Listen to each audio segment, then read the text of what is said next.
MB education में आपका स्वागत है। हम एडजेक्टिव देख रहे हैं और एडजेक्टिव में हमने पिछले पार्ट में बात की थी कि हमारे कुछ एडजेक्टिव ऐसे हैं जिनके पॉजिटिव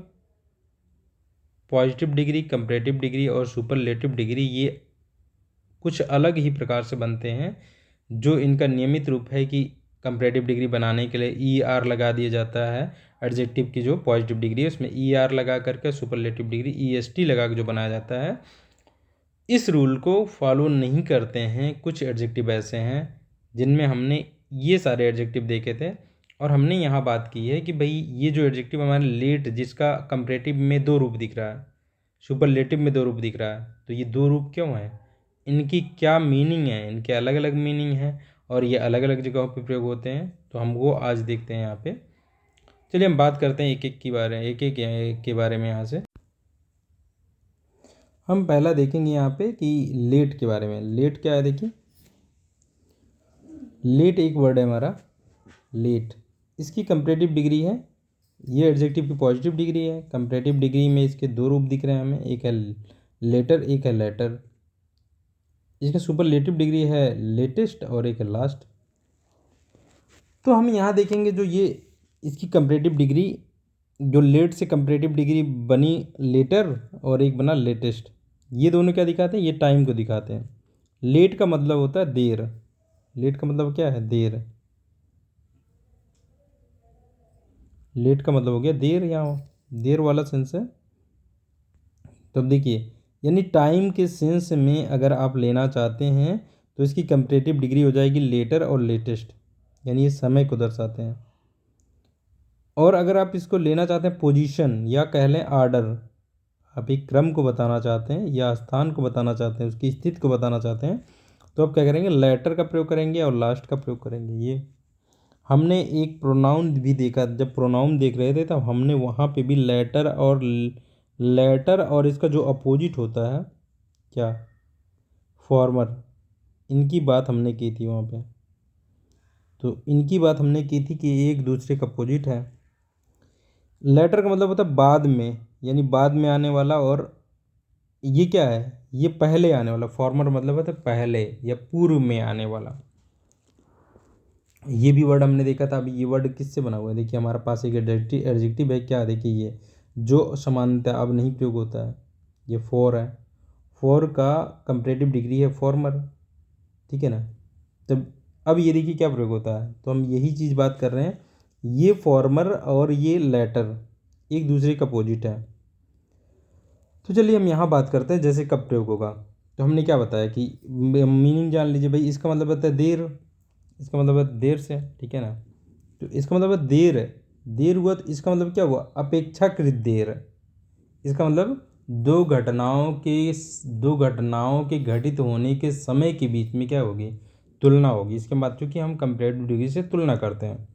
और लेटेस्ट क्या है, लेटेस्ट किसी एक चीज़ के समय को किसी अन्य चीज़ों के घटित होने के समय से क्या बताएगा, सबसे बेहतर बताएगा।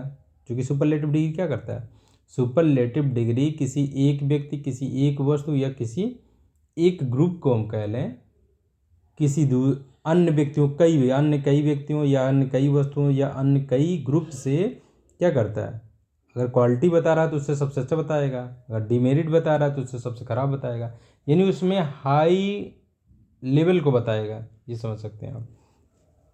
तो हम यहाँ देख रहे हैं क्या है, यहाँ पे he is later than I expected. देखिए अब क्या है, देखिए यहाँ पे क्या हो रहा है, ही इज लेटर, इसका मतलब क्या है, यहाँ देखिए तुलना हो रही है ना। यहाँ पे हम क्या करें, ही इज लेटर, यानी कि वह अपेक्षाकृत लेट है, कहने का मतलब है।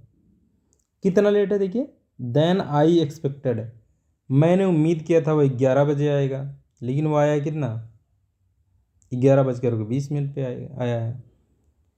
ठीक है, तो हम क्या कर रहे हैं यहाँ पे, हम तुलना कर रहे हैं ना भाई, 11 बजे आना था उससे, हमने उम्मीद किया था कोई 11 बजे आ जाएगा, लेकिन वो कितने बजे आ रहा है, 11:20 पे आ रहा है। तो अपेक्षाकृत क्या है, लेट हो चुका है। जितना मैंने उम्मीद किया था उसकी अपेक्षा में क्या हो चुका है, वो लेट हो चुका है। तो हम इसी के लिए तो कंपैरेटिव डिग्री प्रयोग करते हैं। कंपैरेटिव डिग्री आपको कब प्रयोग करनी है, कंपैरेटिव डिग्री के बाद आपको वो चीज़ रखना है आपने जो उम्मीद की थी। देखिए यहाँ पे इसके बाद हमने क्या किया था भाई, ये पूरा हमने रख दे दिया, पूरे क्लास के माध्यम से हमने कहना चाहते हैं मैंने उम्मीद किया था। तो ये पूरी क्लास रख दी गई, देखो यहाँ पे मैंने उम्मीद किया था, यानी मैंने उम्मीद किया था, ठीक है। ही इज लेटर, वह लेट है उसकी अपेक्षा।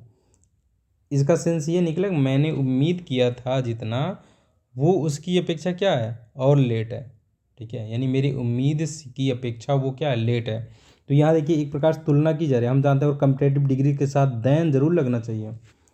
देन लगने के बाद जिससे आप तुलना कर रहे हैं वो चीज़ होनी चाहिए। तो ये हो गया हमारा कंपैरेटिव डिग्री। यहाँ देखिए समय को दर्शाया जा रहा है कि भाई हमने जिस समय पे उसे पहुँचने की उम्मीद किया था वो उससे लेट है, तो ये लेटर सही है यहाँ पे। अगला सेंटेंस हम देखते हैं। अगले सेंटेंस में आई हैव नॉट हर्ड, यानी मैंने नहीं सुना है। मैंने नहीं सुना है, प्रेजेंट परफेक्ट है, तो मैंने नहीं सुना है द लेटेस्ट न्यूज। यहाँ देखिए ये क्या है, लेटेस्ट न्यूज, यानी कि लेटेस्ट का मतलब होता है जो अभी अभी घटित हुआ। अभी अभी घटित हुआ है मतलब कि सबसे पहले जो घटित हुआ। सबसे पहले घटित होने का मतलब क्या है, मैं अभी इस समय बात कर रहा हूँ, मान लो 11 बजे, और 11 बजे से अगर मैं देखना शुरू करूँ तो सबसे पहले जो घटित हुआ इससे इसके पहले 11 बजे मैं देख रहा हूँ, तो भाई मान लो 10:59 पर जो घटित हुआ है वो क्या होगा, वो 10 बज कर के जो 58 मिनट, जो 57 मिनट, जो 56 मिनट, जो 55 मिनट, इन सब से क्या है, इन सब से पहले है ना, इन सब से। तो देखिए क्या हमने कहा ना कि सुपरलेटिव डिग्री का प्रयोग तब करते हैं जब हमें किसी चीज़ को अन्य चीज़ों से, जो एडजेक्टिव के माध्यम से जो क्वालिटी दिखाने वाले उन चीज़ों में वो सबसे बेहतर दिखाया जाता है। जैसे हम कह रहे हैं कि भाई 11 बजे मैं बोल रहा हूँ, 11 बजे, 11 बजे से पहले कई घटनाएं घटित हुई हैं, उनमें से जो मेरे अभी 11 बजे के जो सबसे नज़दीक है वो हम मेरे लिए क्या होगी, सबसे लेटेस्ट होगी। लेकिन अन्य जो उससे पहले जो घटनाएं घटित हुई हैं उनसे उसकी तुलना हो रही है, उनसे उनकी अपेक्षा वो क्या है, उनकी अपेक्षा वो सबसे पहले घटित हुई है। मेरे हिसाब से मैं जहाँ से देख रहा हूँ यहाँ से ये सबसे पहले घटित हुई है कि भाई मैं 11 बजे बैठ करके बोल रहा हूँ, एक न्यूज़ घटित हुई है 10:50 पे, एक 10 बज करके मान लीजिए इससे पहले घटित 10:48 पे, एक 40 मिनट पे। तो सबसे पहले कौन सी घटित हुई है, मेरे हिसाब से सबसे पहले अभी नज़दीक मैं देखूँ 10:50 वाली। तो इस सेंस में देखिए तुलना चल रही है, ये आपको दिखेगा नहीं, ठीक है। यहाँ पे तुलना चल रही है अन्य सभी घटनाओं से, अन्य सभी न्यूज से जो इसके पहले घटित हुई हैं उससे तुलना की गई, और जो अभी हाल फिलहाल सबसे नज़दीक वाली न्यूज़ है उसके लेटेस्ट प्रयोग कर रहे हैं हम। तो ये क्या हो गया, लेटेस्ट का मतलब हुआ कि जो हाल फिलहाल में अभी अभी जो न्यूज घटित हुई है। लेकिन यहाँ आपको प्रत्यक्ष रूप में ऐसे नहीं पता चलेगा, लेकिन देखिए इनडायरेक्ट रूप में तुलना हो रही है, तभी ये लगाया गया उसका superlative degree. I have not heard the latest news, यानी जो अभी अभी जो अन्य घटनाओं से सबसे पहले घटित हुई, उनसे सबसे पहले जो घटित हुई है वो क्या है, मैंने क्या है, मैंने नहीं सुना है। जबकि हम इसको सीधे सीधे कह सकते हैं भाई, कहने का तो यही है, लेकिन आप इसके पीछे की मीनिंग को समझेंगे कि यहाँ सुपरलेटिव डिग्री क्यों प्रयोग किया गया है। क्योंकि हम कह रहे हैं आई हैव नॉट हर्ड, मैंने नहीं सुना है, जो न्यूज़ लेटेस्ट यानी हाल ही में घटित हुई है, ये हम कहेंगे। लेकिन ये लेटेस्ट इसलिए लगा क्योंकि अन्य घटनाओं से पहले ये घटित हुई है। मैं जहाँ से ही खड़ा होकर के बोल रहा हूँ उस जगह से ये सबसे पहले न्यूज़ है, लेटेस्ट हाल ही फिलहाल की, तो ये हो गई लेटेस्ट न्यूज़। तो ये समय को दर्शाती हुई देखो, और ये एडजेक्टिव है चूँकि इसके बाद नाउन है, देखिए ठीक है, इसके बाद नाउन है तो ये एडजेक्टिव है। तो हम ये देख लिए। अगला हम देखते हैं कि भाई ये देखिए यहाँ पे है the latter chapters are lacking in interest. ये देखिए ये क्या है, ये प्रेजेंट कंटिन्यूअस टेंस में है। लैक मतलब होता है कि किसी चीज़ में कमी होना, कोई चीज़, ठीक है ना। और किस चीज़ की कमी है, देखिए इंटरेस्ट में, यानी इंटरेस्ट यानी जो हमारी रुचि है, रुचि में कमी दर्शा रहे हैं क्या चीज़, लेटर चैप्टर्स, यानी वे जो बाद के चैप्टर्स हैं, जो बाद के चैप्टर्स हैं वो क्या हैं, वो हमारी रुचि में कमी दर्शा रहे हैं, यानी हमारी रुचि में कम हो रहे हैं। इसका मतलब कह लीजिए कि मतलब अब हमें उनमें इंटरेस्ट नहीं आ रहा है, कहने का मतलब ये है। तो अब देखिए यहाँ पे देखिए ये नाउन है, तो नाउन को पहले ये क्या हो गया, ये वर्ड प्रयोग किया गया, एडजेक्टिव होगा, और ये इस नाउन के क्रम को बता रहा है। देखो भाई हम कह रहे हैं चैप्टर जो शुरुआत के चैप्टर हमें अच्छे लग रहे थे और बाद के जो चैप्टर्स हैं उनमें अब इंटरेस्ट नहीं दिख रहा है, तब उस सेंस में सेंटेंस बोला गया। तो बाद वाला सेंस में देखिए, तो लेटर कब आता है, जब हमें क्रम या पोजीशन दर्शानी होती है कि भाई शुरुआत के अगर मान लो 5 चैप्टर में अच्छे लगे, बाद के 3 चैप्टर अब हमें बिल्कुल इंटरेस्ट नहीं आ रहा है, तो आप बोलेंगे लेटर चैप्टर्स। ऐसे ही एक सेंटेंस ये देखिए, द लास्ट चैप्टर। अब आपको एकदम से फिक्स होकर के बोलना है अंतिम चैप्टर, तो ये भी देखिए लास्ट भी क्या करता है, क्रम को दर्शाता है, पोजीशन को ही दर्शाता है या ऑर्डर को दर्शाता है, कह लीजिए आप लास्ट चैप्टर बोलना है तो ये देखिए ये समय को नहीं दर्शा रहे हैं, लेकिन बने किसके हैं, इसी के रूप में लेट के जो है, लेट का कंपैरेटिव डिग्री ये भी है, ठीक है ना। और ये जो है लास्ट भी जो है उसका है भाई। अब लेट जो है, लेट का जो ये लेटर है और लास्ट जो है ये भी इसकी कंपैरेटिव और सुपरलेटिव डिग्री हैं।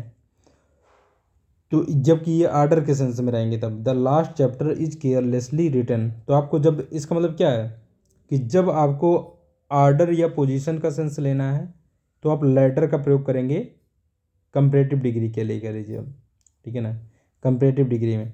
और अगर आपने जो है लास्ट का प्रयोग किया तो ये क्या, ये भी आर्डर को दर्शाएगा, लेकिन आपको अगर समय का प्रयोग करना है तो लेटर और लेटेस्ट लगाएंगे आप।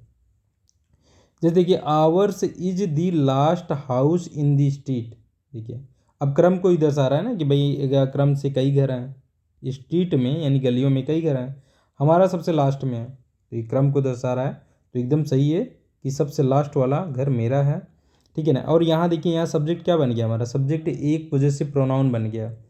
अच्छा सब्जेक्ट यहाँ पॉजेसिव प्रोनाउन क्यों बना, अगर पॉजेसिव प्रोनाउन को हम हटाना चाहें तो क्या लिखेंगे यहाँ, आवर हाउस लिखना पड़ता हमें, our house, our house is the last house. तो देखिए हाउस 2 बार रिपीट हो जाता है, यहाँ लास्ट हाउस।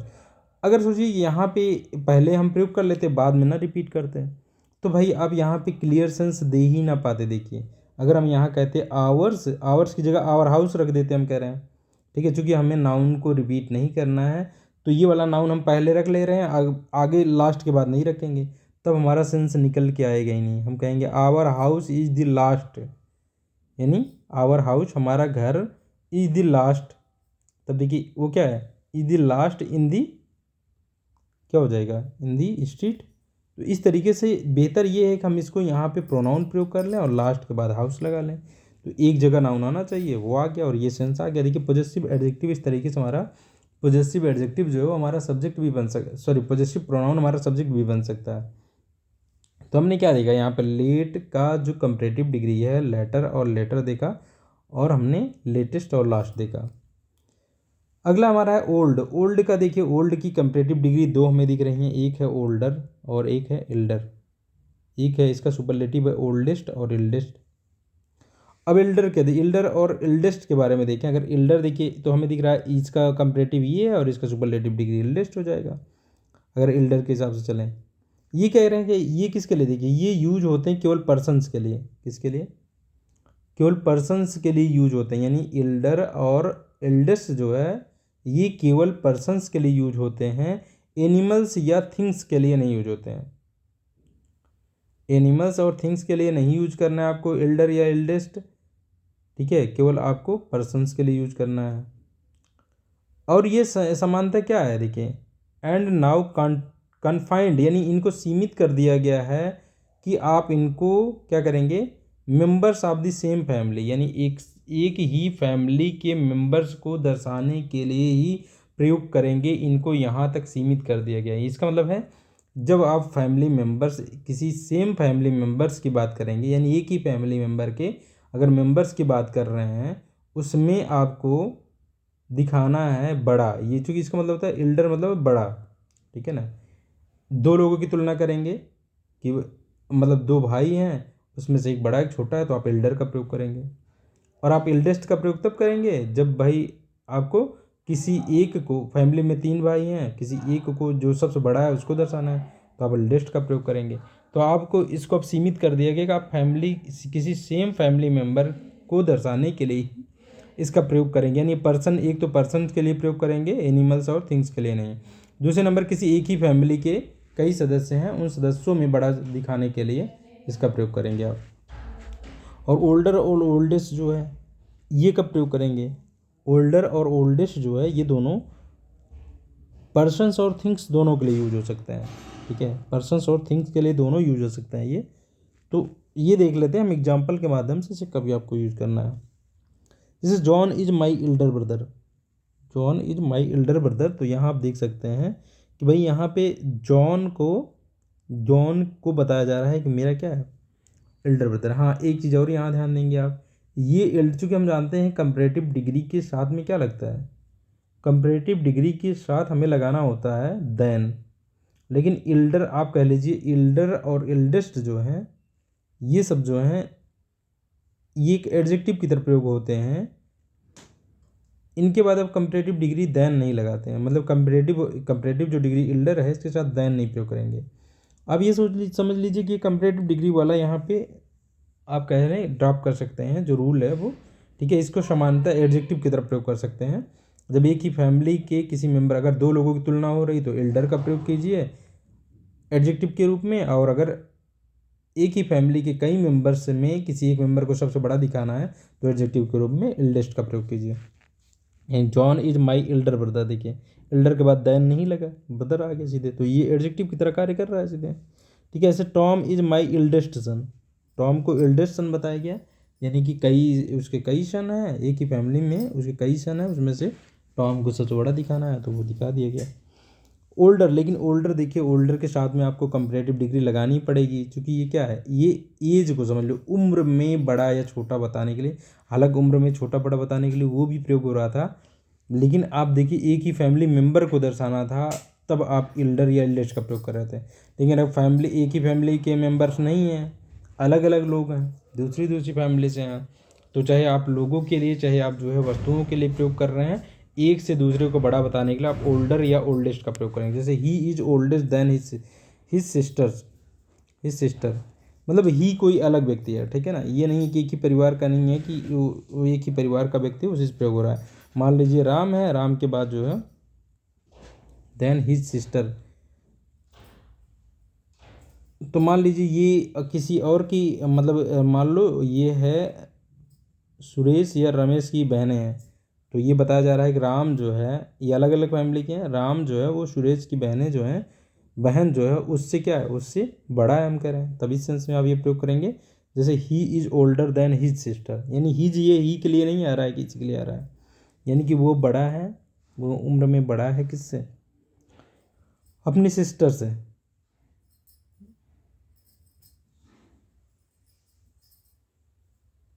तो यहाँ पे हम देख रहे हैं, यहाँ पे आप एक भी, यहाँ पर आप जो है एक ही परिवार के लिए अगर कोई तीसरा व्यक्ति बोले, अगर कोई तीसरा व्यक्ति बता रहा है एक ही परिवार के लोगों, अगर कोई तीसरा व्यक्ति बता रहा है उनमें किसी को बड़ा किसी को छोटा, तब भी आप ओल्डर का प्रयोग करेंगे, जो कि बोल ही नहीं पाएंगे। देखिए यहाँ पे आप भाई, जैसे यहाँ पे ये अगर मान लीजिए राम है, राम खुद बोलता कि क्या है, वह मेरी बड़ी बहन है, तो वो बोल सकता था कि सी इज माई एल्डर सिस्टर, ये बोल सकता था, मतलब अगर वो खुद व्यक्ति बोलता तो बोल सकता था। लेकिन अब कोई तीसरा व्यक्ति बोल रहा है, सोचिए कोई तीसरा व्यक्ति दोनों को इंट्रोड्यूस करा रहा है, राम के लिए ही का प्रयोग किया, और उसकी बहन है मान लो सीता, तो इसको कह रहा है कि भाई ये सीता राम से बड़ी है, ये कोई तीसरा व्यक्ति बता रहा है, तीसरा व्यक्ति बता रहा है तो कैसे बता पाएगा, तो उसको बोलना ही पड़ेगा ही, यानी राम को बड़ा बताना है, ये बड़ा है और ये इसी की बहन है, तो अब ओल्डर का प्रयोग आपको करना पड़ेगा यहाँ पे, चूँकि आप अब एल्डर या एल्डेस्ट से नहीं बता पाएंगे चीज़। तो यहाँ ध्यान देंगे हिज जो है ही के लिए ये प्रयोग हुआ है, लेकिन ये कोई तीसरा व्यक्ति बता रहा है अब, ठीक है ना, यानी वो खुद व्यक्ति अगर बोलता कि वह मेरी बड़ी बहन है या वह मेरा बड़ा भाई है, तो खुद बोलता तो आप एल्डर या एल्डेस्ट का प्रयोग कर पाते, ठीक है। लेकिन यहाँ पे अगर कोई तीसरा व्यक्ति बता रहा है तब ओल्डर का प्रयोग करना ही पड़ेगा कि भाई बड़ा या वो बताने के लिए।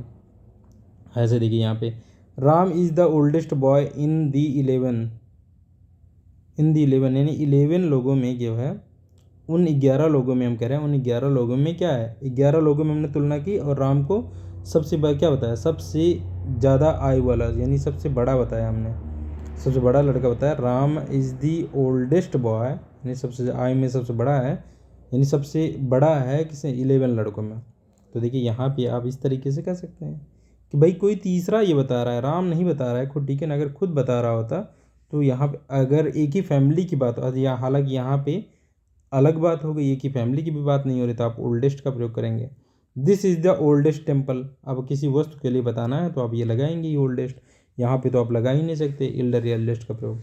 तो हमने क्या जाना है यहाँ पे, एल्डर या एल्डेस्ट का प्रयोग एक ही परिवार में अगर कई भाई बहन हैं तो उनमें आपको बताने के लिए, आप उस रिलेशन बताने के लिए एल्डर या एल्डेस्ट का प्रयोग कर सकते हैं।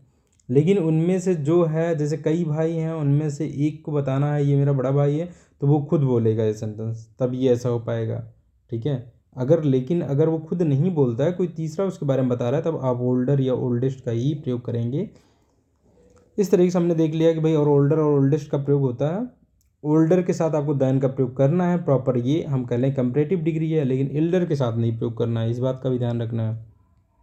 अगला हम देखते हैं, अगला हमारा सेंटेंस है फॉर। फॉर मतलब देखिए, ये फॉर है, FAR है, फॉर का फार्दर होता है और ये फार्देस्ट होता है। ठीक है, और ये फोर है, फोर का अब ये ज़्यादा प्रयोग नहीं होता है फोर, लेकिन इसका ये फर्दर और फर्देस्ट प्रयोग होते हैं। अब देखिए, ये दोनों डिस्टेंस दर्शाते हैं, दोनों का मतलब है डिस्टेंस दर्शाते हैं। बोथ कहा जा रहा है, बोथ जो है ये फर्दर और फार्दर, ठीक है, ये यूज किए जाते हैं डिस्टेंस को प्रदर्शित करने के लिए। लेकिन अगर आपको इनके अगर डिस्टेंस दर्शानी है, आपको दूरी दर्शानी है, तो आप चाहे फार्दर लगा लीजिए चाहे फार्दर लगा लीजिए, दोनों लगेगा। लेकिन इस वाला जो फर्दर है, ये FURTHER फर्दर वाला, ठीक है ना, इसकी एक और मीनिंग है, जिसका मतलब एडिशनल मतलब कह लीजिए अतिरिक्त या अलावा। जैसे हम कहें इससे इसके अलावा एक और चीज़ है, इसके अतिरिक्त एक और चीज़ है, ठीक है ना। तब इस सेंस में अगर आपको प्रयोग करना है तो इस वाले फर्दर की एक मीनिंग एडिशनल भी होती है। तो अगर आपको कहीं पे एडिशनल वाला सेंस लेना है तो आप फर्दर का प्रयोग करेंगे, फार्दर का प्रयोग नहीं करेंगे। जैसे हम देख लें, कोलकाता इज फार्दर या further from the equator than Colombo. अब देखिए क्या कहा जा रहा है यहाँ पे, कोलकाता को क्या बताया गया, कोलकाता को अब देखिए, क्योंकि ये कंपैरेटिव डिग्री है तो तुलना की जाएगी। कोलकाता इज फार्दर, ठीक है, फार्दर आ गया तो देन जरूर आएगी। देखिए देन किसके ठीक पहले आएगा, जिससे आप तुलना करने वाले हैं। कोलकाता की हम तुलना करने वाले हैं किससे, कोलंबो से। तो देखिए कोलकाता की तुलना तो कोलंबो से होने वाली है, तो हम देन के बाद कोलंबो रखा हमने। और कुछ वर्ड और लगाना चाहते हैं कंपैरेटिव डिग्री के बाद आप लगा सकते हैं, जैसे कोलकाता इज़ फार्दर, यानी कोलकाता अपेक्षाकृत दूर है कोलंबो से। कहाँ से, और वो भी कह रहे हैं फ्रॉम द इक्वेटर से हम कह रहे हैं, यानी कि ये है इक्वेटर, ठीक है ना। इक्वेटर से कोलकाता हम कह रहे हैं, अगर कोलकाता यहाँ है, अगर ये 70 किलोमीटर दूर है, तो हम कह रहे हैं कोलंबो यहाँ से 50 किलोमीटर ही दूर है। ये हम कह रहे हैं, ये हो गया कोलंबो, ये हो गया कोलंबो, और ये हो गया कोलकाता। तो यही बात बोली जा रही है कि डिस्टेंस में क्या है, कहा जा रहा है कोलकाता इज़ फार्दर या फर्दर, यानी ये दूर है, ठीक है ना।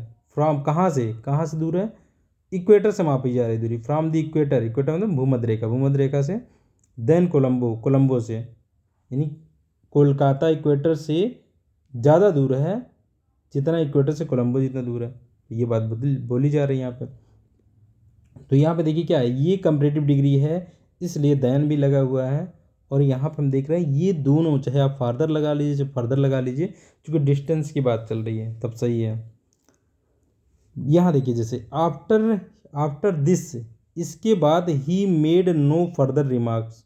अब देखिए यहाँ पे दूरी की बात नहीं चल रही है कि भाई हम कह रहे हैं इसके बाद उसने कोई भी अतिरिक्त जो है टिप्पणी नहीं की थी, अतिरिक्त वाला सेंस लेना है, एडिशनल वाला लेना है हमें, ना कि यहाँ पे दूरी वाला ले ही नहीं सकते हम, कोई भी दूर टिप्पणी नहीं की थी, ये क्या मतलब है।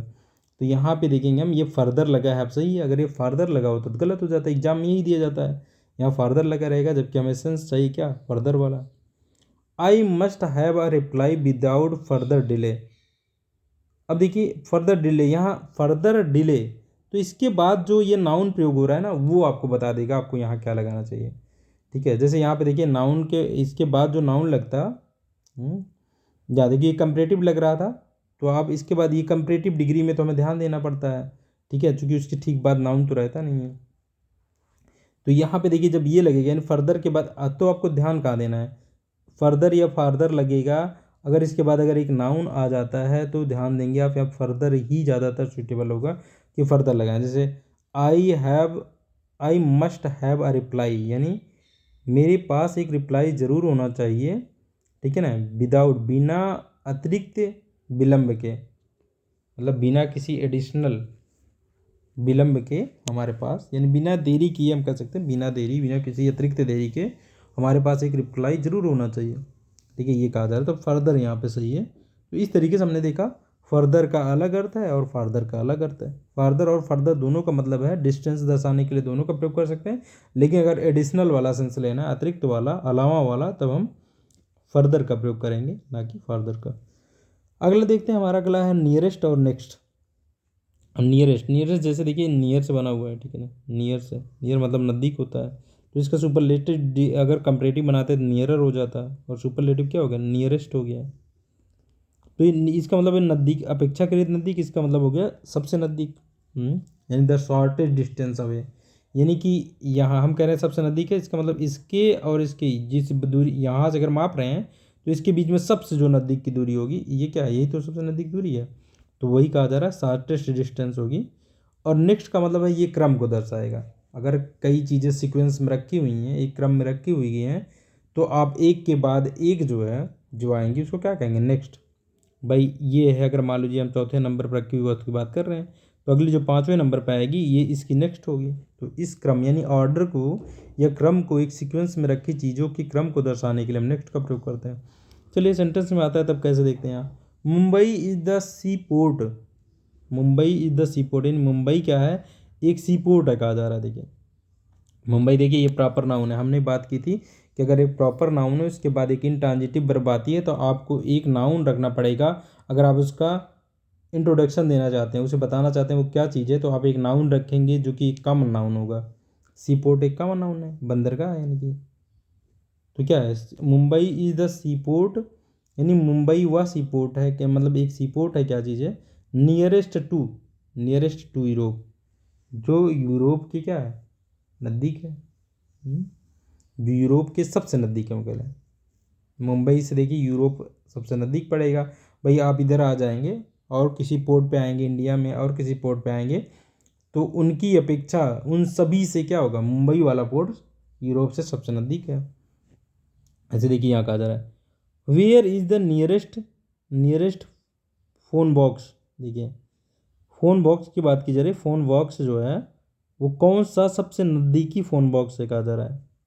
देखिए इसका सब्जेक्ट यहाँ है, वर्ब यहाँ है, सब्जेक्ट नियरेस्ट फ़ोन बॉक्स, ये देखिए फ़ोन बॉक्स की ये बता रहा सबसे नज़दीकी फ़ोन बॉक्स कौन सा है।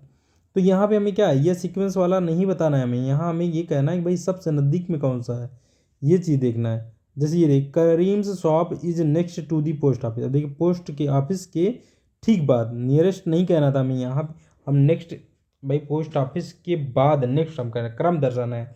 देखिए नेक्स्ट में भी अगर हम कह रहे हैं पोस्ट ऑफिस के बाद नेक्स्ट जो है वो क्या है, करीम के शॉप के ठीक बाद पोस्ट ऑफिस है, तो ये सबसे नज़दीक ही हुआ। लेकिन दूसरे शब्द हम कह रहे हैं कि भाई अगर हमें क्रम के रूप में दर्शाना है कि भाई इसके बाद ये, इसके बाद ये, तो नेक्स्ट सही रहेगा। करीम से शॉप, इन करीम की शॉप जो है अगली शॉप है किसके, पोस्ट ऑफिस के बाद जो है अगली शॉप करीम की है।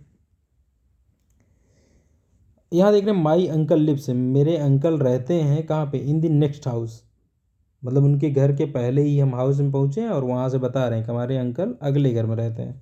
ठीक है, तो ये आपको क्रम दर्शाना है तो नेक्स्ट का प्रयोग करेंगे, और सबसे नज़दीक दिखाना है तो आप नियरेस्ट का प्रयोग करेंगे। अगला हमारा है फॉर्मर, फॉर्मर, लेटर, एल्डर, अपर। ये अब अलग रूल हो गया कि अब हम एक रूल पढ़ेंगे, ठीक है ना। हमने वर्ड की बात कर ली, वर्ड में अब हम कंपरेट, देखिए ये सब क्या दिख रहे हैं आपको, कंपरेटिव डिग्री दिख रहे हैं, ये सब कंपरेटिव डिग्री की तरह दिख रहे हैं। फॉर्मर ई आर लगा के बना हुआ है, और इसमें लेटर ई आर इसमें भी लगा है, एल्डर भी लगा है, अपर भी लगा है, इनर भी लगा है, आउटर लगा है और अटर लगा है। अगर आप इनको देखेंगे तो ये देखिए किसके किसके हैं, किसके किसके कंपरेटिव डिग्री हैं। यहाँ पे हम बात करें, देखिए हम किस किस की बात करने वाले, देखिए इन से इनर बनता है, अप से अपर बनता है, आउट से आउटर या अटर हम कह लें, ये बन जाता है। ठीक है, ये तो हम इन्हीं की बात करने वाले हैं। और यहाँ देखिए ये एक फॉर्मर की बात करने वाले हैं हम एक, ठीक, ये इतनी चीज़ों की हम बात करने वाले हैं यहाँ पे। तो एल्डर की बात करने वाले हैं, ये कंपरेटिव डिग्री जो है आप यहाँ देख सकते हैं, फॉर्मर हो गया, लेटर हो गया, एल्डर हो गया, अपर हो गया, इनर हो गया, आउटर हो गया, अटर हो गया।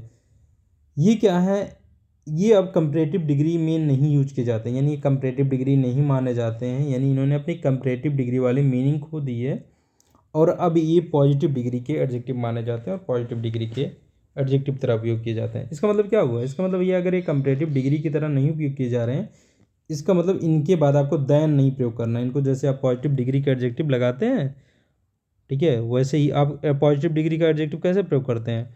अगर जिस नाउन की विशेषता बतानी है, उस नाउन के बारे में बताना है, उस नाउन को उसकी ठीक उसके बाद में रख देते हैं, ऐसे आपको प्रयोग कर लेना है। तो चलिए हम देखते हैं इनका कैसे प्रयोग होता है। जैसे हम यहाँ बात कर रहे हैं, हाँ, अब हम यहाँ पे हमने बात किया था ये दोनों एक दूसरे का अपोजिट है, फॉर्मर और लेटर एक दूसरे का अपोजिट है। तो ये सेंटेंस में तब क्लियर हो पाता है जब पहले दो चीज़ों की पहले एक सेंटेंस दिया जाए, उसमें दो चीज़ों को बात की जाए, कर दी जाए, और फिर एक अगला सेंटेंस बनाया जाए। क्योंकि अब दो चीज़ें यानी दो व्यक्तियों या दो वस्तुओं की जिनकी पहले सेंटेंस में बात की गई थी, क्योंकि वो नाउन के रूप में उनके नाम आ चुके हैं, अगला सेंटेंस अगर हम बोल रहे हैं तो अब नाउन रिपीट नहीं होना चाहिए। तो उनकी जगह पे हम क्या लगा सकते थे? एक वर्ड लगा सकते थे जिसे हम प्रोनाउन कहते हैं। लेकिन अगर हम देखेंगे कि ये एडजेक्टिव कब बन जाते हैं, चलिए देखते हैं आप।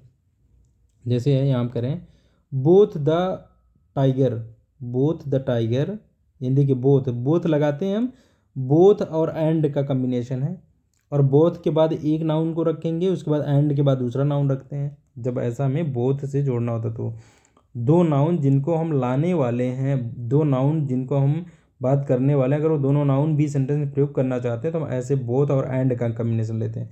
बोथ हो गया, बोथ में क्या है? एक टाइगर, यानी वह टाइगर, और क्या है? एंड वह लेपर्ड, जो लेपर्ड है।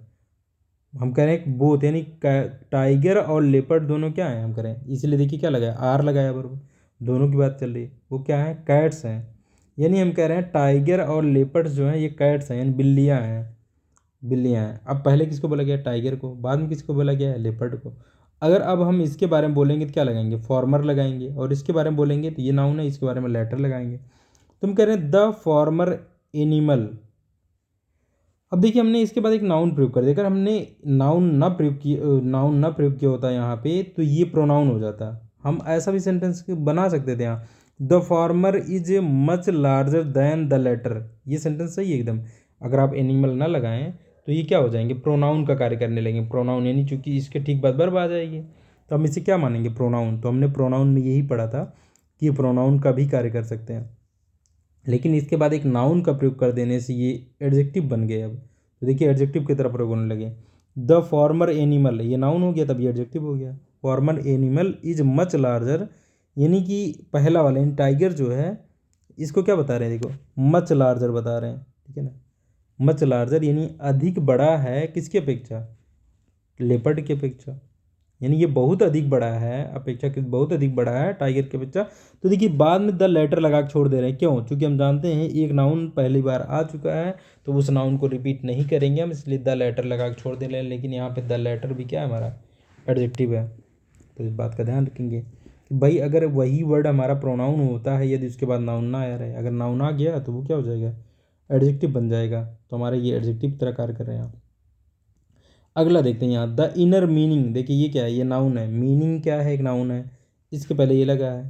तो देखिए ये कैसे प्रयोग हो रहा है? ये पॉजिटिव डिग्री के एडजेक्टिव की तरफ प्रयोग हो रहा है। The inner meaning of this letter. अब देखिए एक नाउन को और जोड़ दिया गया इसके, इससे, यानी इस लेटर की जो आंतरिक मीनिंग है, ठीक है, इनर का मतलब आंतरिक हो गई, आंतरिक मीनिंग है इज नॉट क्लियर, यानी अंदर की जो मीनिंग है इसकी वो क्लियर नहीं है। तो हम ही कहेंगे इनर मतलब आंतरिक के रूप में लेंगे हम यहाँ पे। The soldiers ran to defend the outer wall. Outer मतलब बाहरी, अब समझ लेंगे बाहरी वॉल। देखिए इसके बाद भी डायरेक्ट नाउन आ गया है, यहाँ पे दैन का प्रयोग नहीं हुआ, यानी ये कंपेरेटिव रूप में नहीं प्रयोग हो रहा है, ये समान सा पॉजिटिव एडजेक्टिव की तरफ प्रयोग हो रहा है। तो क्या हो गया इसका मतलब? बाहरी दीवार, यानी कि the soldiers ran to defend, soldiers भागे थे यानी दौड़े थे डिफेंड करने के लिए। क्या डिफेंड करने के लिए? बाहरी दीवार को डिफेंड करने के लिए। माई इल्डर ब्रदर। अब इल्डर भी देखिए इसके तुरंत बाद ही आ जा रहा है, मेरे बड़े भाई। देखिए ये खुद वो सेंटेंस बोलेगा तब इल्डर का प्रयोग कर सकता है एक ही फैमिली के सदस्य को बोलने के लिए। मतलब मेरे बड़े भाई इज एन इंजीनियर, वो एक इंजीनियर है। ऐसे this man is an utter fool. Utter मतलब हो गया समझ लो पूरी तरीके से, होल वाला सेंस देता है। तो हो गया यानी वो क्या है? वो पूरी तरीके से क्या है? फूल है, अटर। अटर फूल है, यानी this man is an utter fool. देखिए किससे बना हुआ था हम देख लेते हैं। अटर कब हो रहा था? देखिए आउट अटर, वो अटर का मतलब होता है पूरी तरीके से, यहाँ होल वाला सेंस देने के लिए, यानी वो पूरी तरीके से होल है, ये आप कह सकते हैं। तो हमने देख लिया ये ऐसे एडजेक्टिव हैं जिनके बाद आपको दिख तो रहे हैं कंपैरेटिव डिग्री की तरह, लेकिन ये कंपैरेटिव डिग्री की तरह प्रयोग नहीं होते, इसलिए इनके बाद में आपको देन नहीं लगाना है। अब कुछ एडजेक्टिव हैं जो लैटिन भाषा से लिए गए हैं, ठीक है, जो कुछ एडजेक्टिव हैं जो कंपैरेटिव डिग्री में दिखेंगे आपको, ये हमेशा लैटिन भाषा से लिए गए हैं, इसलिए ये प्रॉपर देखिए, इनका आप ये नहीं देखेंगे कि किसी एक जो है किसी ऐसे एडजेक्टिव से बने हैं, ठीक है ना, ये ऐसे एडजेक्टिव हैं जो लैटिन भाषा से यूज किए जाते हैं। इनमें से 5 देखिए, ये टोटल इनकी संख्या 12 है, जिसमें से 5 ऐसे हैं जो दिख तो रहे हैं कंपैरेटिव की तरह, लेकिन ये भी पॉजिटिव की तरह यूज होते हैं, इनके बाद आपको देन का प्रयोग नहीं करना है। लेकिन कुछ ऐसे एडजेक्टिव हैं जो दिखेंगे, देखिए आपको लास्ट में सबके ओ आर रहेगा। देखिए वैसे भी आप अंतर कर सकते हैं, ओ आर से बन रहे हैं, ठीक है, ई आर से नहीं बन रहे हैं। हमने कंपैरेटिव कैसे बनाया था, ई आर से बनाया था, ये सब बन रहे हैं ओ आर, लास्ट में ओ आर लगा हुआ है, तो आप इनको आसानी से पहचान सकते हैं कि कंपैरेटिव डिग्री जो है ये लैटिन भाषा से लिए गए ओ आर से जो है। अब ये वाले 5 तो हमें याद रखने हैं कि भाई इनके बाद आपको देन का प्रयोग करना ही नहीं है, ठीक है ना, यानी कंपैरेटिव के रूप में लेना ही नहीं है इन्हें। लेकिन ये 7 जो है ये हमें कंपैरेटिव के रूप में लेना है, और कंपैरेटिव के रूप में लेना है, लेकिन इनके साथ में भी हम जहाँ देन प्रयोग कर रहे थे वहाँ टू का प्रयोग करेंगे, तो ये भी ध्यान रखना है भाई, इनके साथ में देन प्रयोग नहीं होता है, तुलना दर्शाई जाएगी, क्योंकि कंपैरेटिव हैं, कंपैरेटिव के रूप हैं, तो तुलना दर्शाई जाएगी, लेकिन देन का प्रयोग ना करके देन की जगह टू का प्रयोग होगा। चलिए देखते हैं हम, जैसे एक्सटीरियर, एक्सटीरियर मतलब हो गया बाहरी, ये भी हो बाहरी दीवार, जैसे हमने कहा था अभी, आउटर, आउटर का जो सेंस है वही एक्सटीरियर का सेंस है। द एक्सटीरियर वाल यानी बाहरी, बाहरी दीवार जो है, बाहरी दीवार जो है ऑफ द हाउस, यानी उस घर की बाहरी दीवार वो बनी हुई है, इज मेड ऑफ स्टोन, यानी वो पत्थर की बनी हुई है, ठीक है, बनी है। द इंटीरियर वॉल्स, अब देखिए ये इंटीरियर वॉल्स यानी आंतरिक दीवारें जो हैं वो किसकी, लकड़ी की बनी हुई हैं, ये हम कह रहे हैं। तो देखिए इनके बाद एक तो नाउन, आपको डायरेक्ट नाउन मिल गया, ठीक है, यानी कंपैरेटिव डिग्री में नहीं प्रयोग हो रहे थे, नहीं तो देन या टू का प्रयोग होता है इनके साथ, तो यहाँ पे भी ऐसे ही है।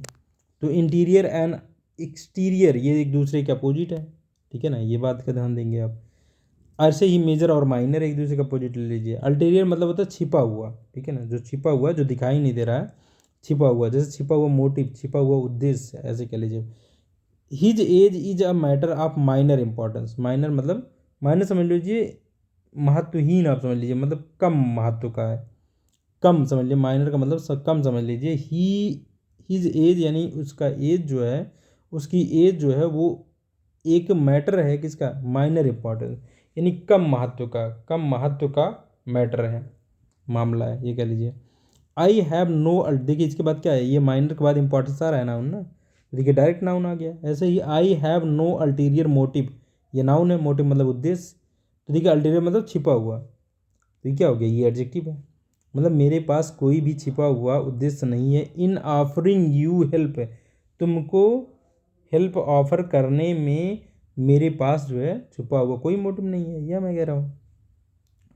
तो ऐसे ही हरी इज इन्फीरियर, अब देखिए ये सब क्या हो गया, हमने देखा जो अभी ये सारे हमने देखे क्या कि भाई अगर ये सब क्या है कि इनके ठीक बाद जो है सीधे इम्पॉर्टेंट मतलब नाउन का प्रयोग हो जा रहा है, यानी ये कंपैरेटिव डिग्री की तरह प्रयोग नहीं हो रहे हैं, ठीक है। लेकिन अब देखते हैं हम ये इन्फीरियर, इन्फीरियर मतलब होता है जब किसी को निम्न कोटि का दिखाना होता है तो हम उसे इन्फीरियर कहते हैं। जैसे इन्फीरियर हो गया, तो ये ही इज, अभी तुलना भी करेगा लेकिन टू आएगा इसके पहले, आप देन की जगह टू लगाएंगे। हरी इज इन्फीरियर टू राम, यानी हरी जो है इन इंटेलिजेंस, अब देखिए यहाँ पे निम्न मतलब कमतर दिखाना चाहते हैं, निम्न कोटि का मतलब हुआ कि हरी जो है वो इन्फीरियर है, राम की अपेक्षा क्या है, इन्फीरियर है, कम है, किस चीज़ में, इंटेलिजेंस में, यानी बुद्धिमत्ता में हम कह लें हरि जो है वो राम से निम्न है, हम कह लें। तो यहाँ तुलना हो रही, देखिए इससे तुलना होती है, कंपैरेटिव डिग्री है लेकिन दैन की जगह टू लग रहा है, टू के बाद हम जिससे तुलना कर रहे होते हैं वो आता है, तो यहाँ पे देखिए ये आया। ऐसे रामास इंटेलिजेंस, राम का जो इंटेलिजेंस, राम की जो बुद्धिमत्ता है वो क्या है, वो सुप्रियर है, उच्च कोटि की है, किसकी अपेक्षा, हरि की, हरि की बुद्धिमत्ता की अपेक्षा। तो हरि की बुद्धिमत्ता की अपेक्षा राम की बुद्धिमत्ता जो है उच्च कोटि की है, ये सुप्रियर ने दिखाया, तो ये भी क्या है हमारा ये कंपैरेटिव डिग्री का एडजेक्टिव है। इसके बाद टू लगना चाहिए, उसके बाद जिससे तुलना है करनी है वो लगाना है। अच्छा, आप यहाँ हरी नहीं कर सकते थे, एक बात का ये भी ध्यान देंगे, यहाँ आप हरी नहीं कर सकते थे, क्यों? देखिए हरी हम करेंगे क्योंकि यहाँ राम के इंटेलिजेंस की बात चल रही है, तो ये पॉजेसिव केस का प्रोनाउन है। इसके बाद ये नाउन फिर से रिपीट ना हो, क्योंकि हरी तो अलग नाउन है, ये आ रहा है, लेकिन हरी का दिखाना पड़ेगा हमें, ठीक है ना। और ये नाउन को हम यहाँ पे अंडरस्टूड मान के इसको छोड़ देंगे, क्योंकि ये रिपीट नहीं होना चाहिए। तो इस तरीके से हरी करके छोड़ते तो आप नहीं होता फिर, ठीक है ना। तो राम के इंटेलिजेंस की तुलना आप हरी से करने लगते हैं, जबकि हम तुलना किससे करेंगे? राम के इंटेलिजेंस के हरी के इंटेलिजेंस से तुलना करनी है, इसलिए हरीश लगाना पड़ेगा यहाँ। अगला देख लेते हैं, अगला क्या है हमारा? अगला देखिए क्या है, his marriage was prior to his father death. अब देखिए यहाँ पे उसकी मैरिज जो थी वो पहले थी, देखिए किसके पहले थी? उसके पिता की डेथ के पहले थी। देखिए यहाँ पे भी तुलना चल रही है, उसकी मैरिज पहले थी, ठीक है ना, उसकी मैरिज पहले थी, उसके पिता के डेथ के पहले थी। यहाँ समय देखिए, समय को लेकर के तुलना हो रही है, तो प्रायर के बाद टू लगाया और किसके पहले थी वो चीज़ रख दिया हमने। तो ये कंपैरेटिव डिग्री है, देखिए प्रायर, प्रायर मतलब पहले हो गया। ही इज जूनियर, अब जूनियर मतलब हो गया देखिए छोटा, मतलब he is junior to all his colleagues. देखिए किससे जूनियर है वो रख दिया बाद में हमने, जिससे तुलना चल रही है। तो जूनियर के बाद टू लगना चाहिए, ये भी कंपैरेटिव डिग्री है, यानी वह अपने सभी कलीग से छोटा है, जूनियर है। All his colleagues are senior to him, सभी उसके जो कलीग्स हैं वो क्या है? सीनियर है। तो सीनियर के बाद किससे इससे तुलना करनी थी, ये रख दी हमने। तो हमने ये देखा इस तरीके से लैटिन भाषा वाले जो हैं इन पे बहुत एग्जाम में क्यों पूछे जाते हैं, आप पहले ये ध्यान दीजिए। पहली बात तो आप याद भी रख सकते हैं, कैसे आसानी से याद रखेंगे कि आप ये लैटिन भाषा से लिए गए जो वर्ड हैं वो याद रखने के लिए आप ये ध्यान देंगे, कंपैरेटिव डिग्री में तो दिख रहे हैं, लेकिन कंपैरेटिव डिग्री ई आर लगा के बनती है, ये ओ आर लगा के बने हैं। लेकिन फिर आपकी समस्या आ गई कि इन पांच को अलग करना है, तो इन पांच को आपको ध्यान देना पड़ेगा। और अगली बात में ये अलग क्या हो गया कि यहाँ दैन की तुलना तो होती है, लेकिन दैन की बजाय टू का प्रयोग होता है, इसलिए इंपॉर्टेंट हो जाते हैं, गलतियाँ दी जाती हैं। दैन ना प्रयोग, मतलब टू ना प्रयोग करके दैन का प्रयोग कर दिया जाता है, एक चीज़। और इसके साथ में दैन या टू का प्रयोग कर लिया जाता है, जो पांच हैं इनके साथ प्रयोग कर लिया जाता है, तो ये आप ध्यान रखेंगे। तो हमने जो है एडजेक्टिव की जितनी डिग्रियां हैं इनके बारे में हमने बात कर ली। हमने एडजेक्टिव की डिग्री जो बात की थी उससे संबंधित रूल देख रहे हैं हम। तो अब हम देखते हैं सुपरलेटिव डिग्री को लेकर के कुछ रूल। सुपरलेटिव डिग्री को लेकर के कुछ रूल ऐसे हैं भाई। सुपरलेटिव डिग्री क्या है? सुपरलेटिव डिग्री है कि किसी एक वस्तु या एक व्यक्ति या एक ग्रुप को अन्य सभी व्यक्तियों, अन्य सभी ग्रुप या अन्य सभी वस्तुओं से बेहतर दिखाया जा रहा है, यानी जो भी क्वालिटी दिखाई जा रही है वो चीज़ उसमें उच्चतम स्तर में दिखाई जा रही है सुपरलेटिव डिग्री के माध्यम से।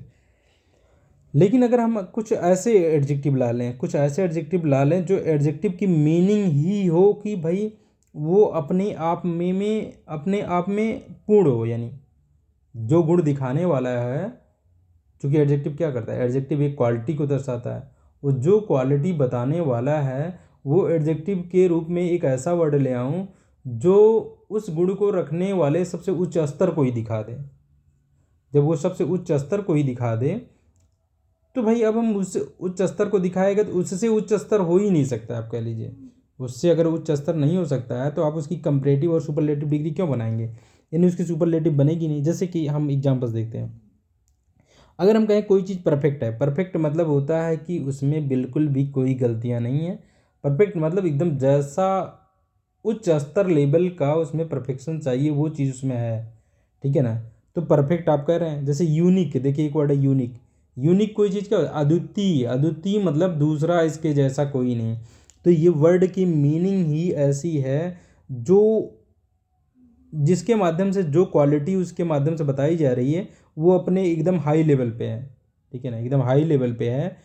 वो उस वर्ड से ही पता चल रहा है हाई लेवल पे है। तो आप इसके पहले मोस्ट क्यों लगाएंगे या इससे सुपरलेटिव क्यों बनाएंगे भाई? अब उससे क्या कोई चीज़ यूनिक से भी यूनिक हो सकती है? नहीं हो सकती है। कि भाई यूनिक तभी कहा गया ना जब वो उसके जैसा दूसरा कोई नहीं है। पहले वो वर्ड की मीनिंग ही ऐसी है। तो ऐसे वर्ड, यानी ऐसे वर्ड जो एडजेक्टिव के रूप में प्रयोग किए जाएंगे और वो जो एडजेक्टिव के माध्यम से जो गुण बता रहे हैं वो एकदम उच्चतम स्तर हाई लेवल का है, हाई लेवल के गुण को अगर वो बता दें तो क्या होगा? उनकी आप सुपरलेटिव नहीं बनाएंगे। यानी इनके पहले सुपरलेटिव कैसे बनाते हैं हम? या तो ई एस टी लगा के बनाते हैं या हम मोस्ट लगा करके उनके पहले, उस वर्ड के पहले मोस्ट लगा देते हैं, वो बना देते हैं। तो उनका सुपरलेटिव आपको नहीं बनाना है। और उनको आपको कैसे प्रयोग करना पड़ेगा? तब आप उनको प्रयोग करेंगे पॉजिटिव डिग्री की तरह ही, एडजेक्टिव की तरह। अब देखिए यहाँ ये देखिए परफेक्ट, कोई चीज़ जो परफेक्ट है उसमें भाई मोर परफेक्ट या मोस्ट परफेक्ट करने की जरूरत ही नहीं है। परफेक्ट है तो परफेक्ट है, ऐसे यूनिक है। आइडियल, आइडियल मतलब आदर्श। अगर कोई चीज़ आदर्श है तो और आदर्श या सबसे आदर्श हो ही नहीं सकती कोई चीज़। ऐसे चीप है, चीप क्या है, कई चीज़ें हैं उसमें से जो मुख्य सब चीज़ें मुख्य बना दिया गया, अब उसको मुख्य बना दिया गया है। और अधिक मुख्य या सबसे अधिक मुख्य कैसे बना सकते हैं। ऐसे ये बस ये सारे सारे सारे वर्ड जो हैं ये परफेक्शन की के हाई लेवल को दर्शा रहे हैं, यानी ये किसी चीज़ की जो क्वालिटी है उसके हाई लेवल को दर्शा रहे हैं। यूनिवर्सल, भाई यूनिवर्स मतलब ब्रह्मांड हो गया, जो ब्रह्मांड से जुड़ी हुई चीज़ है, पूरे ब्रह्मांड में जुड़ गए, ब्रह्मांड से आगे तो कुछ है नहीं, तो आप इसको और कहाँ जोड़ेंगे फिर।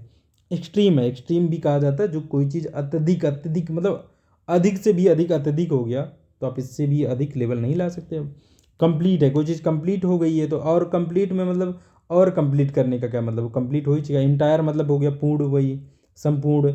एक्सेलेंट मतलब शानदार, सबसे अच्छा, सबसे अच्छा वाला। एब्सोल्यूट मतलब होता है पूरी तरीके से। एब्सोल्यूट मतलब पूरी तरीके से किसी के कंट्रोल में कोई चीज़ रहे। अब उस मतलब ऐसे कंट्रोल में है कि समझ लीजिए पूरी तरीके से कि भाई अब इसके बाद अब कोई चीज़ बची नहीं रह जाती है। इम्पॉसिबल हो गया, ठीक है, इम्पॉसिबल हो गया तो मोस्ट इम्पॉसिबल क्यों कहेंगे, इम्पॉसिबल ही है तो अपने उच्च स्तर पर वैसे ही है। इटर्नल मतलब हो गया शाश्वत, जो हमेशा बनी रहे। ऐसे सुप्रीम है, सुप्रीम मतलब हो गया सर्वोच्च। ऐसा राउंड, राउंड अगर कोई चीज़ राउंड है, गोलाकार है, तो और कितना गोला होगी ये भाई, अगर वो उसने पूरा गोला का रूप ले लिया, गोलाकार है, राउंड है, तभी तो हम राउंड कह रहे हैं। कोई स्क्वायर के शेप में है तो और कितना स्क्वायर होगा, स्क्वायर तो पहले से ही है, तो आप यहाँ मोस्ट स्क्वायर नहीं कहेंगे। ऐसे फुल है, अगर कोई चीज़ भरी हुई है तो और कैसे भर सकते हैं उसे। ऐसे होल है, तो ये सब देखिए क्या जो भी क्वालिटी दर्शा रहे हैं, जो भी चीज़ें दर्शा रहे हैं उस चीज़ के पूरे मतलब उच्चतम स्तर को दर्शा दे रहे हैं ये सारी चीज़ें। अगर कोई ब्लू है तो और ब्लू आप कह रहे हैं, भाई ब्लू पूरा था तभी तो ब्लू कह रहे हैं, तो कैसे दर्शा सकते हैं आप भाई। कोई गोल्ड से बना हुआ है तो और गोल्ड से बना हुआ कैसे, मोस्ट गोल्डन कैसे दिखा सकते हैं आप। तो ये ऐसे एडजेक्टिव हैं जिनके पहले आप सुपरलेटिव डिग्री का एडजेक्टिव नहीं प्रयोग कर सकते, यानी ये खुद सुपरलेटिव डिग्री में है, यानी ये खुद सुपरलेटिव डिग्री में है, इसलिए इनके आगे आप जो है मतलब इनकी और मात्रा नहीं कंपैरेटिव ना बना सकते हैं ना इनका सुपरलेटिव बना सकते हैं। ऐसे एडजेक्टिव को हम कहते हैं डिग्री लेस एडजेक्टिव, यानी इनकी डिग्री नहीं दिखा सकते आप। या नॉन ग्रेडेबल, जिनका ग्रेड, जिनकी श्रेणी नहीं बना सकते, ऐसे एडजेक्टिव कहलाते हैं। तो जो हमने याद, अगर कोई डेड है, कोई मर गया है, तो भाई मोर डेड क्या होगा, और अधिक कोई मरेगा, ठीक है। ऐसे हम कहें डम्ब, डम्ब मतलब कोई गूंगा है तो और अधिक गूंगा या सबसे गूंगा, ये क्या चीज़ होती है। ऐसे ही ब्लाइंड है, कोई अंधा है तो और अधिक अंधा या सबसे अधिक अंधा, ये सारी चीज़ें क्या है। तो ये सारे ऐसे वर्ड हैं जो ये दर्शा रहे हैं कि इसमें जो है जो क्वालिटी दर्शाई जा रही है, इनके माध्यम से जो भी चीज़ दर्शाने का प्रयास किया जा रहा है वो चीज़ अपने हाई लेवल पे है, तो आप इनको कहेंगे ये डिग्रीलेस एडजेक्टिव होंगे। इनके साथ आप मोर या मोस्ट का प्रयोग नहीं करेंगे, न इनका मतलब सुपरलेटिव या कंपैरेटिव नहीं बनाएंगे। जैसे हम देखते हैं यहाँ पर कैसे सेंटेंस आते हैं, ये देखिए आप, यहाँ पे एक सेंटेंस प्रयोग हो रहा है हमारा। यहाँ पे एक सेंटेंस है our field is more square than theirs. देखिए अब तुलना करने का प्रयास किया गया। देखिए भाई आप क्या कह रहे हैं, our field is more square than theirs, यानी कि हमारा जो फील्ड है यानी खेत है वो उनके खेतों की अपेक्षा क्या है, कहा जा रहा है ज़्यादा स्क्वायर है, यानी ज़्यादा वर्गाकार है। तो भाई वर्गाकार है ही तो उसमें आप क्या कहेंगे कि और वर्गाकार है, ये चीज़ कहाँ से हो पाएगी फिर, ये चीज़ तो नहीं कही जा सकती है। तो यहाँ पे ये चीज़ होगी नहीं, तुम कहेंगे क्या है यहाँ पे, तुम स्क्वायर ही कहेंगे इसको। तो यहाँ पे हम देख लेते हैं, तो आप यहाँ पे क्या बनाएंगे, आवर फील्ड इज स्क्वायर लगाएंगे हम, आवर फील्ड इज स्क्वायर, ठीक है ना। ऐसे यहाँ पे क्या हो जाएगा, देखिए I have never seen a more complete book, more क्या लगाना है आप यहाँ, complete, I have never seen a complete book on general studies, ऐसे करेंगे हम। Happiness is the chiefest aim, happiness is the chiefest aim क्या होगा यहाँ पे, चीफेस्ट ना प्रयोग करके हम क्या करेंगे, चीफ प्रयोग करेंगे, क्योंकि इसका सुपरलेटिव डिग्री नहीं हो सकता है। इसी प्रकार से हम देखेंगे how can divided India become the most supreme power. तो आप देखिए इनको आपको सीधे प्रयोग करना, देखिए मोस्ट यानी यहाँ जो भी यहाँ चीज़ें लग रही हैं ये चीज़ें हट जाएंगी, यानी ये होना ही नहीं चाहिए। इसके पहले ना मोर ना मोस्ट ना जो है ये सब चीज़ें नहीं प्रयोग होनी चाहिए। कंपैरेटिव ना तो इनका लगाना है, ना ही हमें सुपरलेटिव इनके पहले लगाना है। तो ये जैसे इसका आप बनाएंगे तो आवर फील्ड इज स्क्वायर बनाएंगे, इज अ स्क्वायर। अच्छा ये एडजेक्टिव होगा, आ नहीं लगाना है, स्क्वायर हो जाएगा ना तो एडजेक्टिव के रूप में, यानी आवर फील्ड इज स्क्वायर कहेंगे, क्योंकि ये देखिए ये खुद एडजेक्टिव है ना, तो ये इसके बारे में बताएगा, आवर फील्ड इज स्क्वायर, ये करेंगे आप। I have never seen a book की वजह से आ लगेगा, a complete book on general studies, क्योंकि ये तो लगेगा नहीं, क्योंकि ये खुद ही बता रहा है सुपर, मतलब ये ऐसा एडजेक्टिव है जो डिग्रीलेस है। ऐसे हैप्पीनेस इज द चीफेस्ट ना होकर के यहाँ चीप लगाना पड़ेगा आपको, चीफ एम, एडजेक्टिव तो प्रयोग होगा यहाँ लेकिन चीप होगा, चीफेस्ट नहीं। Is the chief aim of, चूँकि नाउन है इसके बाद of mankind. How can divided India become the most supreme power, in divided India कैसे जो है सुप्रीम पावर बन सकता है, ठीक है ना। हाउ कैन इंडिया बिकम यानी बन सकता है, ये बात की जा रही है कि डिवाइडेड इंडिया जो है वो सुप्रीम पावर कैसे बन सकता है, ठीक है, इसकी बात चल रही है यहाँ पे। तो हम क्या करेंगे यहाँ पे मोस्ट नहीं लगेगा, सुप्रीम पावर, जो सुप्रीम अपने आप में ही क्या पूर्णता को दर्शा रहा है। ऐसा decorum is the most universal, तो देखिए यूनिवर्सल है तो मोस्ट हटा दीजिए, decorum is the most universal of all the rules. तो हमने क्या देखा यहाँ पे कि भाई ये डिग्रीलेस एडजेक्टिव हैं, तो इनके पहले आप मोर या मोस्ट का प्रयोग नहीं करेंगे। तो इस तरीके से हमने देख लिए एडजेक्टिव का, जो हमने डिग्री ऑफ एडजेक्टिव पढ़ना शुरू किया था उससे संबंधित जितने एग्जाम में क्वेश्चंस आते हैं वो हमने देख लिए। इन पे बहुत क्वेश्चंस आते हैं, ये जो हमारे ये डिग्रीलेस एडजेक्टिव हैं इनके पहले मोर या मोस्ट लगा करके क्वेश्चन दिया जाएगा, एक तो ये है। दूसरा ये जो 12 एडजेक्टिव है हमारे, 12 एडजेक्टिव में 5 एडजेक्टिव इनके साथ कुछ नहीं प्रयोग होना चाहिए, लेकिन इनके साथ भी प्रयोग करके दिया जाएगा हमें।